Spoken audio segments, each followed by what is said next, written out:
ടീച്ചറെ, എനിക്കൊരു സംശയം. നേഹ ജോഷിനെ കുറിച്ച് ടീച്ചർക്ക് എന്താ അഭിപ്രായം? അവളെക്കുറിച്ചോ? അവൾ വലിയ പ്രശ്നക്കാരൊന്നുമല്ലല്ലോ. പിന്നെ പഠിക്കേണ്ട കാര്യത്തിലാണെങ്കിൽ കുറച്ച് ആവറേജ് ആണ്.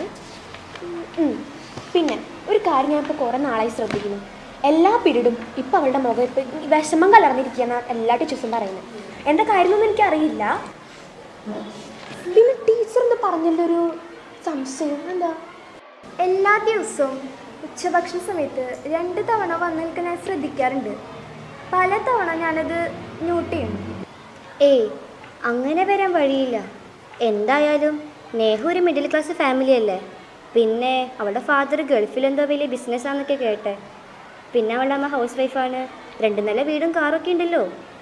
അത് ശരിയാ. പിന്നെ ബ്രോക്കൺ ഫാമിലി ഒന്നും അല്ലല്ലോ. പിന്നെ 1ലോ 2ലോ പഠിക്കണ ഒരു ഉണ്ണിയുണ്ട്. അവളുടെ അമ്മ ഇടയ്ക്കിടയ്ക്ക് സ്കൂളിൽ വരാറുണ്ട്. പക്ഷേ ഇപ്പോൾ കുറച്ച് നാളായിട്ട് കാണാറില്ല. അതെ, നിങ്ങൾ എപ്പോഴെങ്കിലും അവളുടെ വീട്ടിൽ പോയിട്ടുണ്ടോ? ഏയ്. അവളുടെ വീട്ടിൽ വല്ല പ്രശ്നം ഉണ്ടാവും. അത് കാരണം ആ കുട്ടി ഇങ്ങനെ ചെയ്യുന്നുണ്ടാവാം. ടീച്ചർ എന്തെങ്ങനെ പറയുന്നത്? കാരണം ആ കുട്ടീൻ്റെ വീടിൻ്റെ അടുത്താണല്ലോ എൻ്റെ വീടും. അങ്ങനെയൊന്നും ഉണ്ടാവില്ല ടീച്ചറെ. പിന്നെ മാത്രമല്ല, ആ കുട്ടീനെ എനിക്ക് നല്ല പരിചയമുണ്ട്.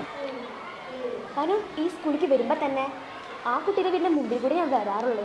ടീച്ചർക്ക് വെറുതെ തോന്നുന്നതാണ് ടീച്ചർ. ടീച്ചർ, 2 മണി കഴിഞ്ഞ് 10 മിനിറ്റ് കൂടി ഉണ്ട്. നമുക്ക് അവളുടെ ക്ലാസ്സിൽ പോയിട്ട് ഒന്ന് ബാഗ് പരിശോധിക്കാം.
വീട്ടിലൊന്നും കഴിക്കാനില്ലാത്തോണ്ടാ ഞാൻ 2 പാത്രം ചോറ് വാങ്ങണത്.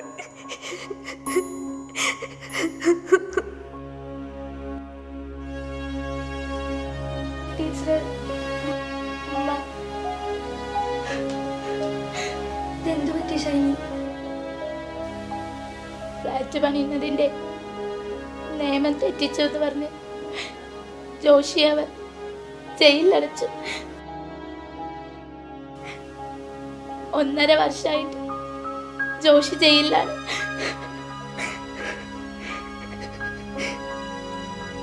അതറിഞ്ഞെൻ്റെ പിച്ചേന്ന് വീണതാണ് ഞാൻ. എൻ്റെ 2 കാലുകൾക്കും ബലമില്ല ടീച്ചറെ. ഞാനിനി എന്ത് ചെയ്യും? എൻ്റെ മോള്, എൻ്റെ കുഞ്ഞുമോള്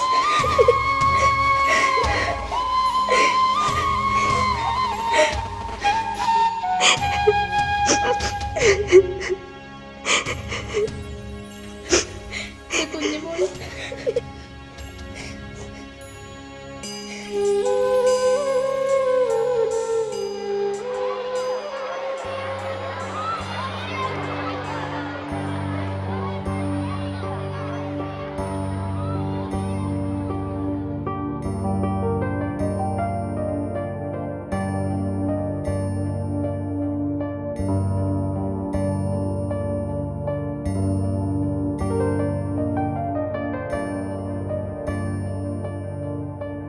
പ്രിയപ്പെട്ട ടീച്ചേഴ്സ്, നിങ്ങൾ കുഞ്ഞുങ്ങളുടെ ഭവനങ്ങളിലേക്ക് പോകൂ.